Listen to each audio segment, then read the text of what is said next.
Hello, this is Dazzling One, and this week's discussion is some things that have been on my mind, part 15. It's hard to believe that it's already part 15, as time flown by. One of the first things that I want to discuss is the idea that knowledge is power. While I agree knowledge can be power, it can definitely be liberating to understand and know certain things. It can bring its own form of awareness. Sometimes ignorance is bliss, and sometimes there's a such thing as knowing too much, and sometimes knowledge can be crippling. It can drive you crazy. It can make you obsessed in an unhealthy way. Sometimes you wish you could unknow something, but once you know something, you can't unknow it. And I guess what I'm getting at here is, last week, whenever I covered the spirit of heaviness, I really enjoyed reading you guys' comments, whether they were an encouraging comment telling me to keep going.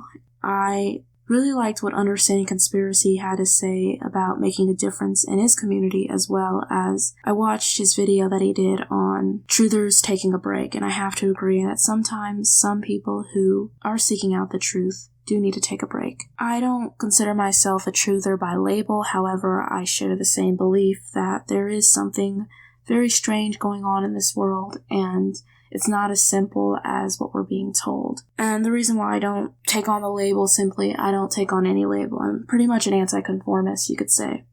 And that's probably why I don't take sides with any group. But taking a break is important because if you don't take a break, it's easy to drive oneself crazy, especially if they're not getting out and all they're looking up is doom and gloom and they may think the world's going to end tomorrow. Therefore, there's no point in continuing on. And that's just ridiculous. Although I make these sorts of videos, I definitely get out, I go to school, I interact with people, and I've been awake, you could say, for 6 years. And of those 6 years, I've been making videos for 3 years.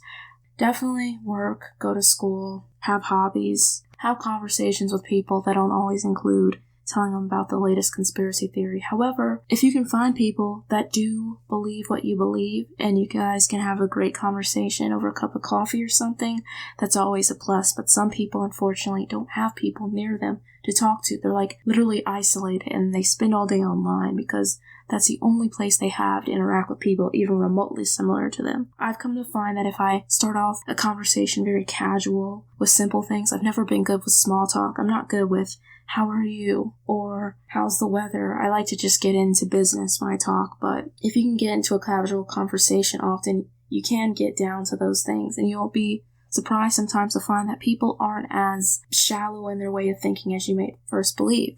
They may actually believe some of the stuff you believe, but maybe you don't give them a chance or you assume they don't because they're not going around openly stating what they do or don't believe. Another thing that I wanted to address is just my disappointment with how easy people are to fall for manipulation of any sort. And what I mean by this is a couple of years back, I did a video called Cult Mentality of the Masses, and then I did a part 2.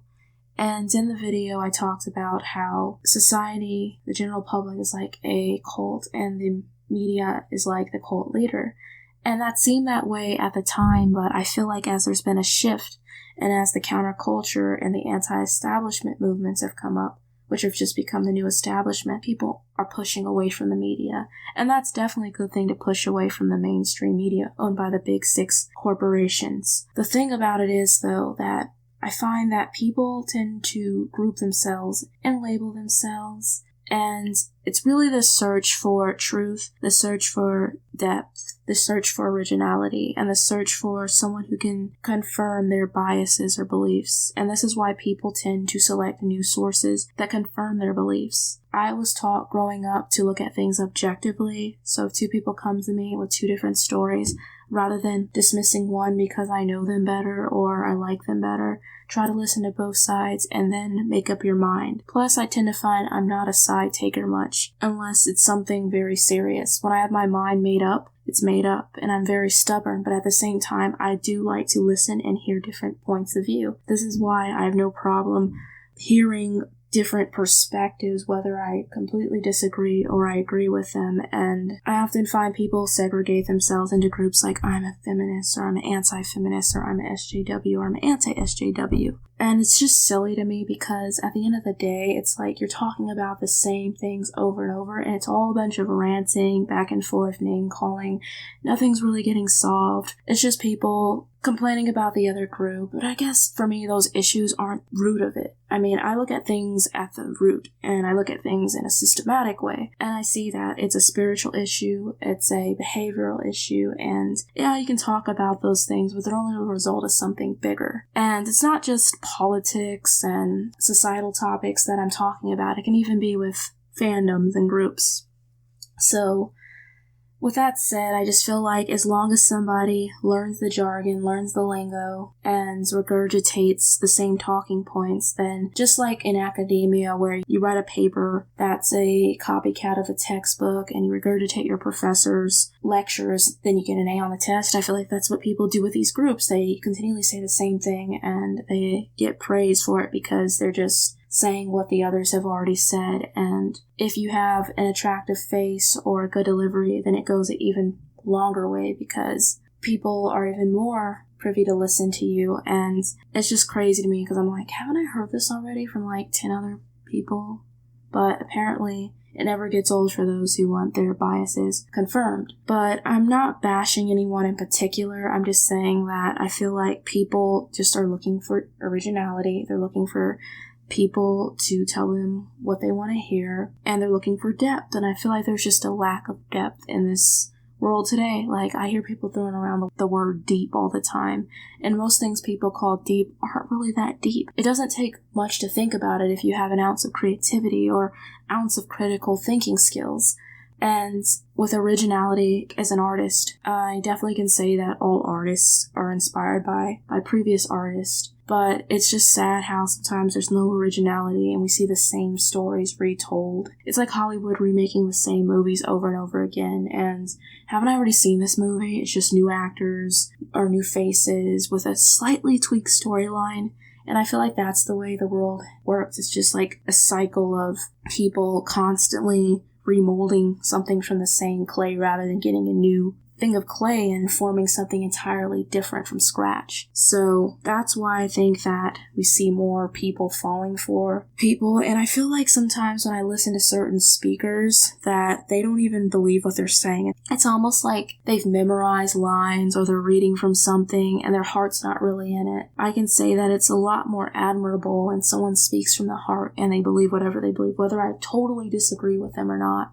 I like seeing passion in whoever is presenting. And I feel like anymore, day and age of eloquent speaking, speeches, oration are over, and it's more like whoever has the best rant and the best diss that gets the most recognition anymore in today's society. But I blame it on the decline of society and the reality TV culture that's led to this vicious angle of presentation and support. Another thing I want to talk about, since many of you guys ask, is about my personal life, and I hate talking too much about myself because sometimes I get accused of being a narcissist because I share personal experiences to try to relate them back to whatever the topic is. So I apologize if I'm saying I, me, my too much. But as far as life is for me, so school. Some of you ask about school. I am still full-time in school. I'm even doing summer classes, and I'm planning on being done within the next year. I'm thinking about doing something altogether different than medicine. I had a really rough past year, and I took on more than I can handle. I'm a visionary. I don't think out the details too well. I just have a plan in mind.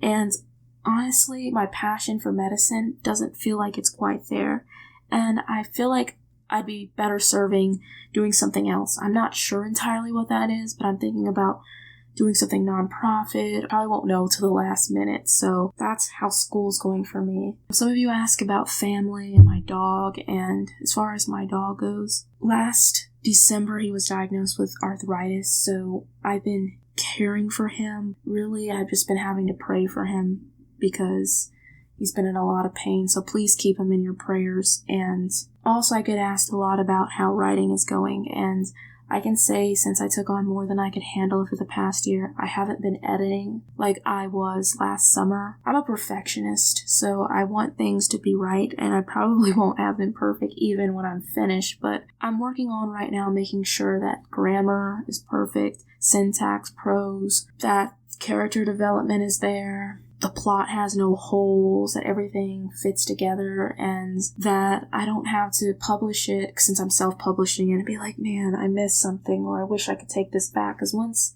the first person reads it, it's out there for good. And I've worked on one of my novels for like 5 years and the other one for 4 years. I really want to have them right whenever I put them out there.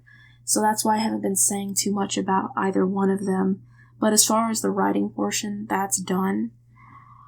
Whenever it gets closer to time, I'll probably say more about them. I'll just make a video about them, and I'll probably just talk about the plot and where you can find them, and even most likely show my face, which some of you have been asking me about what I look like, and I've been doing this 3 years and I haven't really put my face out there for good reason. I thought about it when I first made my videos. I was going to actually show my face, but then since I like to write things out so I can memorize them, I was like, I don't want to look like my eyes are moving while I'm on screen, so I never did it. And then once you don't show your face for like 1 or 2 videos, you're just kind of like, well, it's kind of weird to just pop out of nowhere. So one of these days you guys might know who the face is behind the voice, but for now I guess I'll remain a mystery. But I hope that you enjoy this long-winded talk and that you have a wonderful week. Take care and God bless.